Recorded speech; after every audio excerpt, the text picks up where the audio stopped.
Game Freak struck gold, pun sort of intended, with the release of the first Pokémon games. They were such a big success that it would take less than 6 months for a sequel to be officially announced. In August of 1996, CoroCoro magazine, which was already the preeminent source of Pokémon news for the time period, would officially reveal a sequel to Pokémon was in development. This was also the first time the public got to see Ho-Oh, as this issue was published nearly 8 months before the anime hit the air.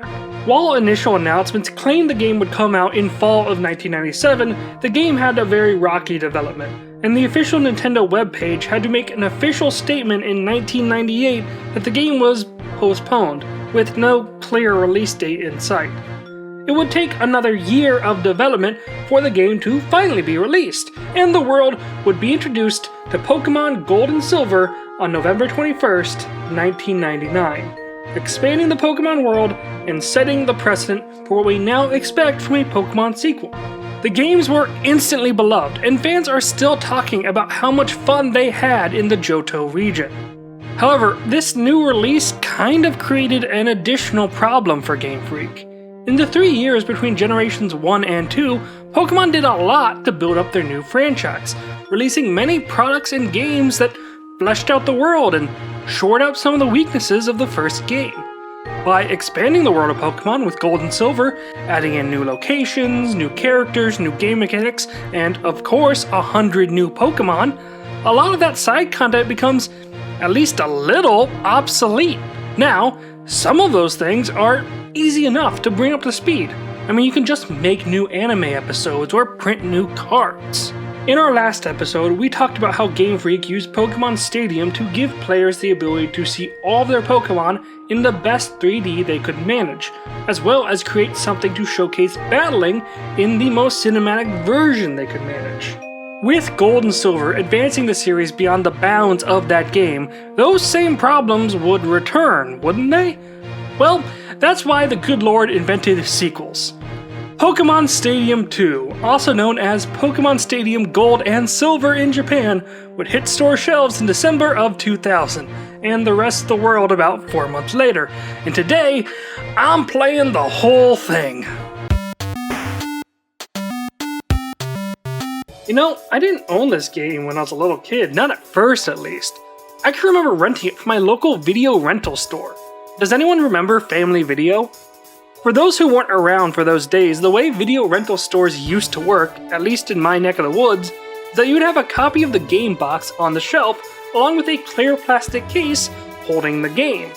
If the case wasn't there, well, you're just out of luck and you had to pick something else. I remember how many times my brother and I would pick over those shelves trying to choose what to rent, and there was part of me that was always drawn to this game. After all, it has this beautiful, shiny gold finish. That means it must be good. Right from hitting the on button, I am transported back there. This intro segment alone is burned into my brain. I don't possess the art skills to quite put this into words, but there's something about the design language of everything in Generation 2 that just feels unique. It has its own sort of flair to it. You can see it in the specific ways the menus are stylized to pop out more. Like I said before, it's really hard to put into words, but I guarantee you that if I had never played this game before, I could still put together that it is a Gen 2 game with very little effort. They even named the place we're exploring this time around. It's called White City, which, funny enough, kinda sounds like Black City and White Forest from Pokémon Black and White. We should probably start talking about what this game has to offer. Similarly to our last 2 titles, the Game Boy Tower and the Lab make a return. Only this time around, you can play Pokémon Gold, Silver, and Crystal in addition to Red, Blue, and Yellow. I didn't mention this in the last video, but I had a pretty regular problem with the N64 transfer packs just not reading the cartridges. I don't know if it's just because this is hardware old enough to run for Congress, or if it's just bad hardware. I couldn't find any specific reviews online from the time period that mentioned serious problems like this, but Pokémon Stadium 2 does offer a fix. When booting up your Game Boy game, it has a button you can toggle called Load Max. When chosen, it takes much longer loading up, but is also far more stable while playing. I can't guarantee this, but my assumption is that it is loading the entire game into the system instead of just reading the memory on the cartridge. That at least makes some sort of sense with my limited understanding of video game programming. This game even lets you decorate your room, as a 3D version of the player room is viewable. It's like the world's worst Animal Crossing up in here. This game also features the Trainer School. Taught by this incredibly forgettable NPC from Gold and Silver named Earl, the Trainer School in this game does a lot more than just offer you the basics of battling. There are classes you can take that will go over all the basic concepts, and later ones even cover some more advanced tactics, like properly timing Pokemon switching and how some moves can interact with each other. If you've been playing Pokemon for years, much of this is going to feel fairly familiar, but this would definitely be a helpful resource to a child trying to get good. There are even tests you need to pass that quiz you on the knowledge, and special battle challenges that ask you to pick the right Pokemon to solve the specific battle puzzle with specifically timed combos. Again, little of it is groundbreaking, but I appreciate a little additional challenge beyond a standard battle, as we'll be doing a lot of those shortly. The Trainer School also contains a library, where you can read up on basically everything in the Gen 2 games. It has a tight matchup chart, a compendium of items and where to find them, what moves every Pokemon can learn, even egg groups. Compared to the internet, it's nothing, but this game came out in 2000.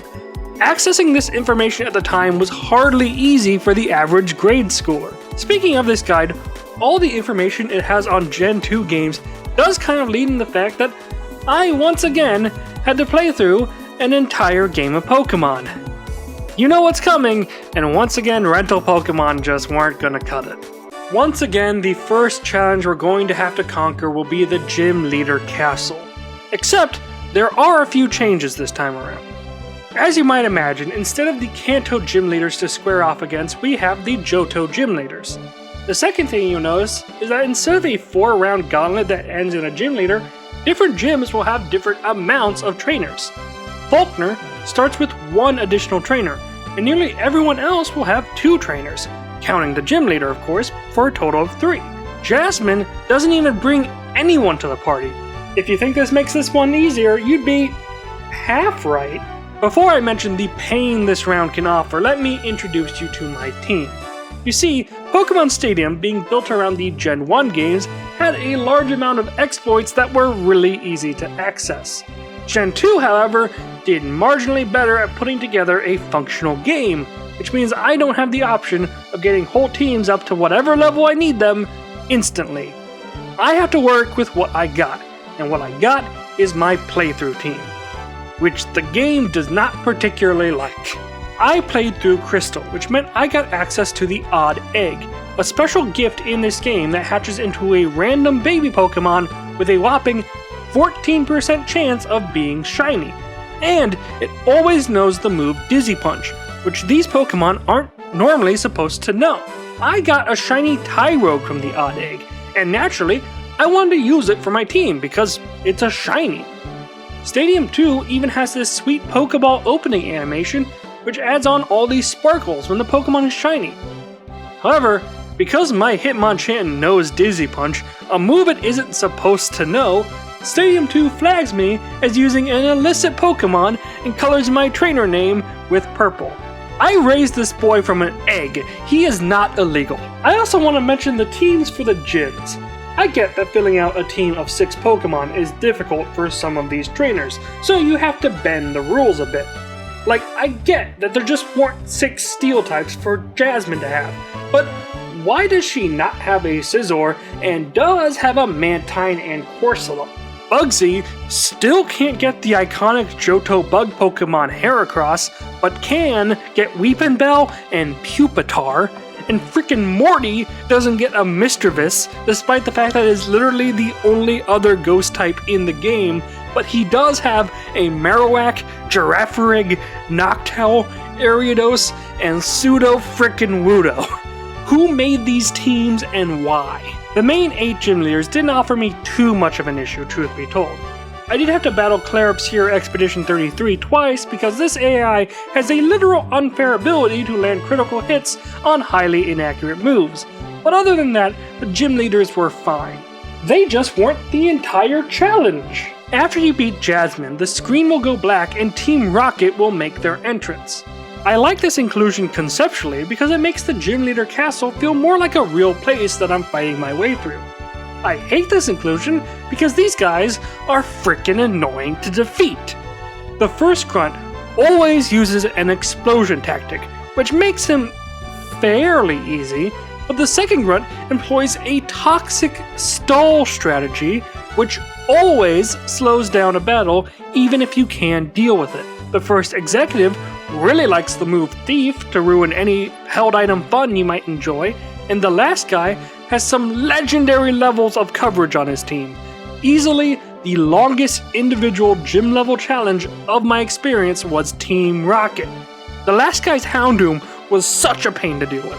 Team Rocket wasn't the only threat this time around because once again we have the Elite Four.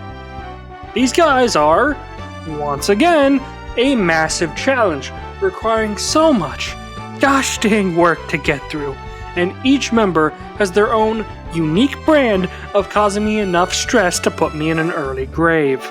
Nearly all of Will's team knows psychic and extremely powerful coverage moves like Thunder and Earthquake. Koga employs toxic and double team strategy because why bother dealing damage when the opponent can just kill themselves trying to do even one basic attack. Bruno is at least honest and fights you with just a bunch of big dudes, and Karen, look at Karen's team. Every single Pokemon knows at least one move that can hinder your ability to attack, with most knowing two. Everyone has Attract, and half the team knows Confuse Ray. Victory Bell and Vileplume both know Stun Spore, and even Murkrow can Mudslap your accuracy away. This team was designed in a lab to be infuriating. Lance isn't much better. While his team isn't designed to waste your time, and he doesn't require beating multiple trainers first to fight him, Lance does make me think his real name is John Williams, because this team is nothing but bangers! In lieu of 2 extra Dragonites like he has in the main game, Stadium 2 Lance rocks a Steelix and a Tyranitar, and his Dragonite even has a Focus Band. I'm pretty sure I won this battle as easily as I did because I got the most clutch freeze on Steelix from Solomon the Alakazam's Ice Punch. Now, with Lance beat, I've won, right? That's what beating the champion means, right? Wrong! As anyone who has played a Gen 2 game knows, beating the champion is only half the battle.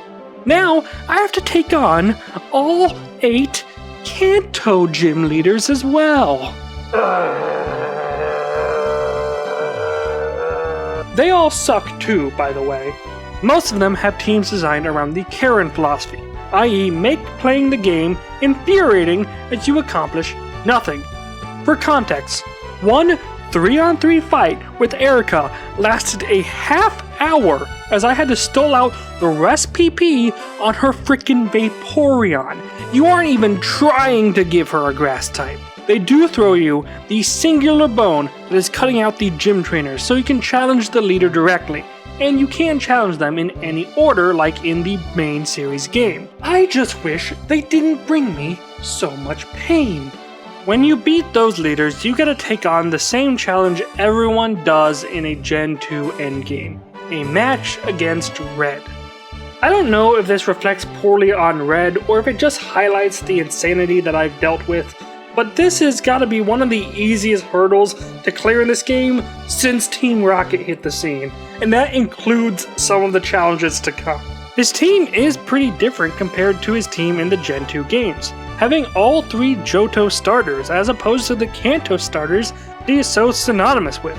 And, according to Bulbapedia, this is the only time in the history of Pokemon where Red doesn't have a Pikachu. The reward for beating Red is a Doduo upgrade to the Game Boy Tower, just like the last game, though notably, you don't get a sweet free Pokemon. One neat thing you do get is that every time you unlock a new gym leader, the battle arena becomes available in the free battle, which makes playing with your friends a bit more visually interesting. I know I'm repeating myself a lot, but just like the last game, Pokemon Stadium 2 does have other challenges available. The Stadium Cups make their return, but this time around, they're a little different. The Poké Cup stays the same, a simple tournament increasing difficulty over time. It's a pretty basic game mode, but it really wouldn't be a complete game without it. I didn't have too much difficulty with it, though the high end of the tournament did prove real tricky, and I had to use some of my continues to get through the last couple of rounds. The Prime Cup also makes a return, a no-holds-barred tournament where you can use any Pokémon, including the clear and obvious win buttons. Stadium 2 can't connect to the Kanto games, which means I didn't even need to go dig up new broken Pokémon for this fight. I could just use the same ones I used last time. I don't think I really internalized just how tanky Mew can be until this fight. In terms of new challenges, the Little Cup makes its series debut. You're limited to only Pokemon that are unevolved at level 5, and because I certainly can't be bothered to figure out the complicated breeding trees required to get Pokemon with decent movesets in a game like this, I'm stuck looking up speedrunner strategies that use the rental Pokemon. I learned two things from this experience. One, getting to see little Pokemon get some time in the spotlight will always be a pretty fun time. And two, speedrunners are certifiably insane, and the entire lot of them belong in some sort of mental institution that specializes in masochism. Holy crap, the amount of times I was absolutely screwed over by the RNG in this game is insane!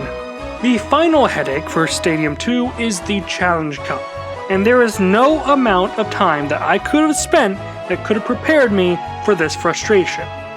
And I mean that as literally as you can, because there's literally no time to prepare. The Challenge Cup gives you a random team. They do have different pools for different difficulty levels, but you have no real control over what team you get. You can get a certifiable butt kicker like Starmie with moves like Waterfall or Thunder.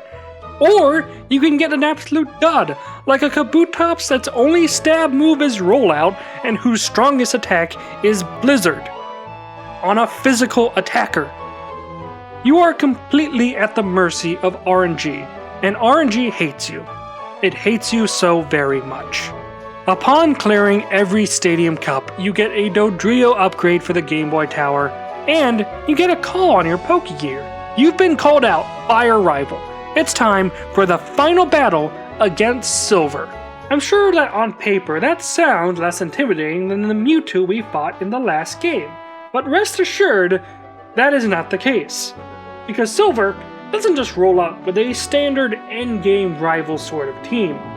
He rolls up with a Ho-Oh, Lugia, and a Mewtwo, all of which have solid stab options, coverage options, and Safeguard to prevent you from trying any shenanigans with status effects. If it weren't for the fact that my Mewtwo from the last game knew Amnesia and Recover to take some of his hits, I would not have survived. Beating Silver will end the game. You can now watch all the Pokemon tumble through the void and then look at snapshots of iconic trainers battling each other as the credits roll. Then, they'll give you a Farfetch that knows Baton Pass. Thank you? I don't really know what I'm gonna do with this. Booting up the game again changes your title screen and gives you access to Round 2, a version of the game where every fight is harder, and I am once again chickening out to go play adorable minigames. That's right, it's Minigame Time. Once again, I question the logic that goes into making 12 unique minigames for seemingly random Pokemon. What I don't question is how certifiably fun all of them are. Before we get to the regular minigames, let me also point out that this game has a quiz mode that will challenge you to rapidly answer questions on Pokemon trivia. I thought I'd knock it out of the park, but the higher difficulty levels have such niche random Gen 2 era questions that not even I knew them easily. One neat thing that Stadium 2 does with its minigames that I don't think Stadium 1 does is that the game will actually read the data for your Game Boy game, and, assuming you have the appropriate Pokemon, it'll actually display your Pokemon's name as the one you play with. For example, Big Bessie, my Donphan, is the actual Donphan I play as when I play Rampage Rollout. There are even apparently secret Pokemon that can only be used in the minigames if you port them over? I am just learning about this when I type out my script. Overall, I really enjoyed the minigames in Stadium 1, but the minigames in Stadium 2 are in my most humblest of opinions, universally better. Naturally, this means I'm going to rank them all. Number 12, Gutsy Golbat. Golbats are flying through this cave, and you have to collect hearts, but hitting Magnemite or each other will cause you to drop all of your hearts. I rank this one the lowest because this game always devolves into a cluster of annoyance, and the only way to not constantly be losing all of your gains is to do your best to just keep out of the trouble. Number 11, Pichu's Power Plant. This is remarkably similar to Thundering Dynamo from the last game, where you mash the A or B button to charge up a battery, but this game comes with the added wrinkle that is having to match a directional button while you do it. It's not much, but it is an improvement on what came before. Number 10, Eager Eevee. Do you remember playing musical chairs as a tiny child? What would happen if the chair was actually a delicious piece of fruit and you were an adorable little Eevee? Watch out though, Apom may reveal a pine cone and those like to explode. Number 9, Streaming Stampede. This game is just counting. Each round will give you a Pokemon and you have to count how many appear. I'm mostly letting it skate by on the final round, which is a very enjoyable, frantic free-for-all of counting. Number 8, Egg Emergency. I'm actually having a hard time ranking them now. Chansey has to collect 100 falling eggs. You have to pick which direction to lean with the shoulder buttons and avoid the Voltorbs. After you win, Chansey immediately throws all your hard-earned eggs into the drink. Number 7, Tumbling Togepi. Help Togepi win the most adorable race of all. Dodge the obstacles, hit the arrows for speed boosts, and eventually just start tumbling through the endgame. I also like that this game runs on the repurposed Rattata treadmill from the last game. Number 6, Rampage Rollout. This Donphan race will scratch any itch that Micro Machines created in you.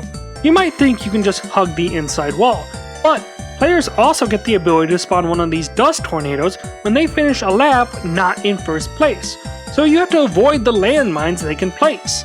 It's a really energetic time, and it definitely has a high skill ceiling. Number 5, Furret's Frolic. If you like games that devolve into chaos, you'll enjoy watching Furret play soccer with only headbutts. Pokeballs keep getting dropped into the center, and you have to headbutt them into your goal. Naturally, you get more points for the more valuable the Pokeball. Number 4, Barrier Ball. Have you ever wanted to play a highly aggressive 4-player Pong? Well, now you can in Barrier Ball. Mr. Mime bashed these Pokeballs around, and you only get points if you are the last person to touch the ball before it goes into someone else's goal. You can hit the balls to give them more speed or even curve them. Number 3, Topsy Turvy. Do you like Beyblade? Ever looked at a Hitmontop and wanted to play Beyblade? Well, here you go. There's nothing else to really add here. First to 5 points wins. Number 2, Clear Cut Challenge.